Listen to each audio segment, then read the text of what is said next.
Hello and welcome to Praxtra classes. Today in this video we will take a deeper dive into power sharing and understand how it is practiced or what are the forms of power sharing.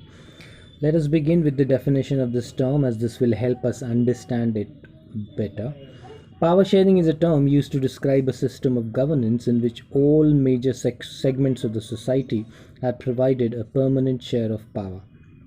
In other words, or in simpler words, it is a system of political arrangements in which powers are shared between various organs of the government, various levels of government, and also between various social groups and pressure groups.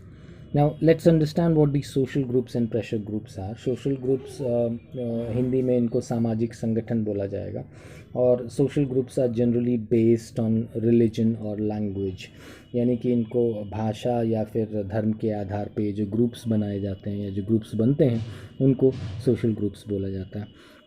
Pressure groups are organizations based on specific issues such as trade unions etc etc. और ये उनका group हो सकता है. Industrialist का group हो गया तो वो इंटरेस्ट ग्रुप हो गया या प्रेशर ग्रुप हो गया, या जो और एनवायरमेंटल इश्यूज़ को लेकर के जो ग्रुप्स बनते हैं वो हो गए. So they do not represent the whole society and rather they are limited to the interests of their own group. Okay, so let's come back to our main topic, and that is power sharing. So the idea of power sharing has emerged in opposition to the notions of undivided political power. तो जो power sharing का idea emerge हुआ या उसका जब उदय हुआ तो ये उस धारणा के अगेंस्ट में उदय हुआ जो धारणा पहले चली आ रही थी कि संयुक्त होना चाहिए पावर, यानी कि पावर जो है जिसके पास भी हो वो एक व्यक्ति के पास सारे पावर्स होने चाहिए. इसी के अगेंस्ट में ये पावर शेयरिंग जैसे कॉन्सेप्ट का उदय हुआ. Now we have read about the monarchical system enjoying absolute powers in their time, और हमने पढ़ा है हिस्ट्री में कि मोनार्कीज़ या मोनार्कियल फॉर्म ऑफ गवर्नमेंट में राजा के पास सारी पावर हुआ करती थी. Through power sharing it is ensured that everyone has a voice in shaping the public policies. Power sharing के माध्यम से ये सुनिश्चित किया जाता है कि सभी लोगों की आवाज़ जो है उसमें शामिल हो और डिसीजन मेकिंग में और पब्लिक पॉलिसीज़ बनाने में सभी की राय हो, सभी की सहमति हो. And this is what we will try to understand today in this video. Let us now look at the various forms or ways it is practiced. हम ये देखने की अब कोशिश करते हैं, समझने की कोशिश करते हैं कि किस तरह से पावर शेयरिंग को अलग अलग तरीक़ों से अपनाया जाता है और किस तरह से उसको प्रैक्टिस किया जाता है.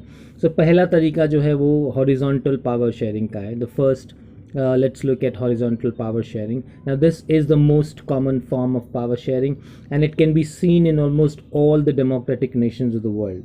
सारे जितने भी लोकतांत्रिक देश हैं लगभग सभी में आपको ये इस तरीके का पावर शेयरिंग आपको दिखाई देगा.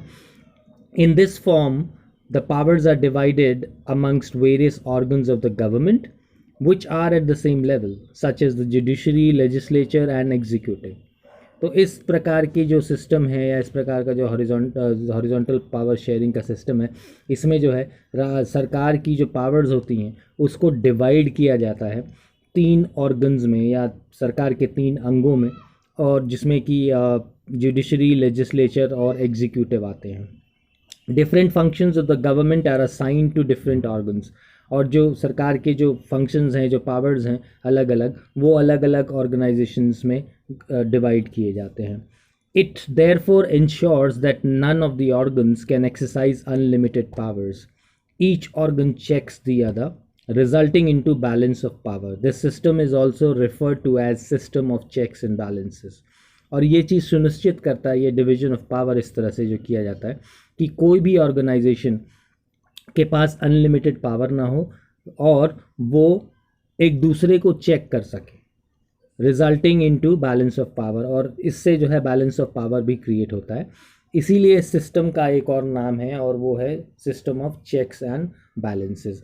एग्जाम्पल के लिए, अगर आपको समझाने के लिए एग्जाम्पल एक देना चाहें तो ये है कि लेजिस्लेचर क्या करता है, वो कानून बनाता है, ठीक है. The executive can check it. अगर उस कानून में कुछ गड़बड़ है या कुछ गलत है तो वो एग्जीक्यूटिव जो है उसको रोक सकता है या चेक कर सकता है.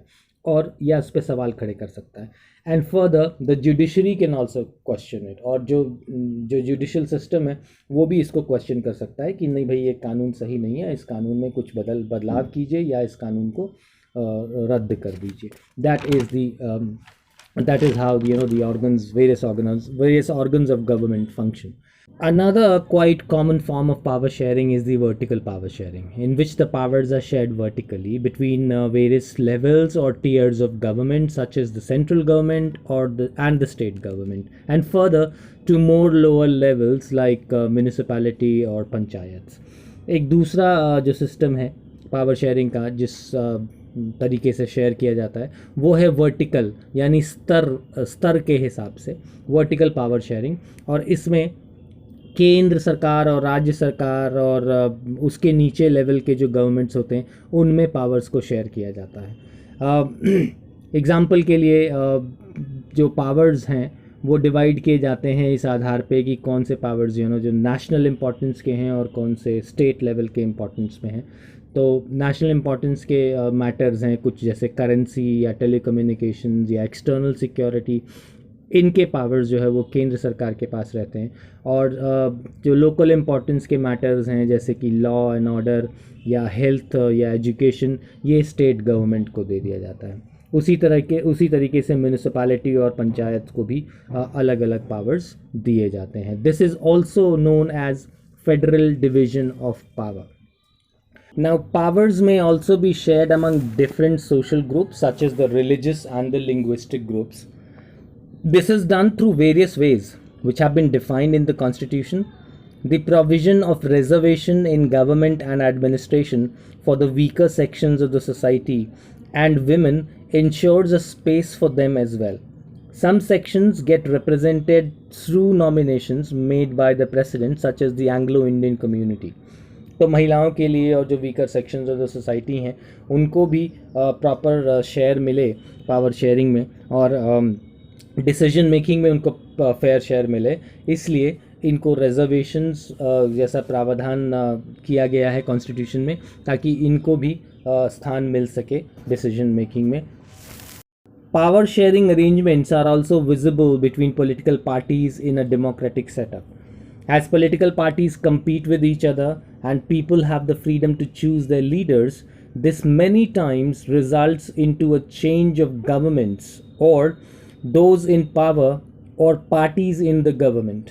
In the longer run, it ensures that power is shared amongst different political parties. तो किसी एक पार्टी के पास सत्ता हमेशा नहीं रहती, या कुछ एक पर्टिकुलर ग्रुप के लोगों के पास सत्ता हमेशा नहीं रहती, बदलती रहती है। जैसे हमारे यहाँ होता है, कभी कांग्रेस आती है, कभी भाजपा आती है, इस तरह से चेंज होता रहता है।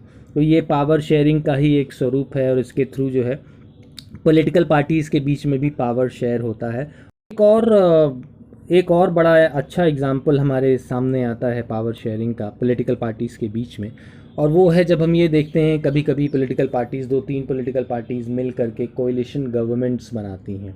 जैसे इस समय महाराष्ट्र में कोalition गवर्नमेंट है, तो ये उसी का एक स्वरूप है पावर शेयरिंग का, जिसमें 3 पॉलिटिकल पार्टीज़ एक साथ मिल करके कोalition गवर्नमेंट बना रही हैं और वो पावर्स को शेयर कर रही हैं आपस में। तो ये एक बहुत अच्छा एग्जाम्पल है। We also find interest groups such as trade unions, industrialist groups, farmer groups, and industrial worker groups. They too have a share in the decision making, as they influence it through various ways like protests, etc. And we have seen this happening in history, and we have seen this happening now and then. So that was all in today's video. And thank you so much for watching, and thank you so much for joining in. Please don't forget to like, subscribe, and share our videos. Thank you.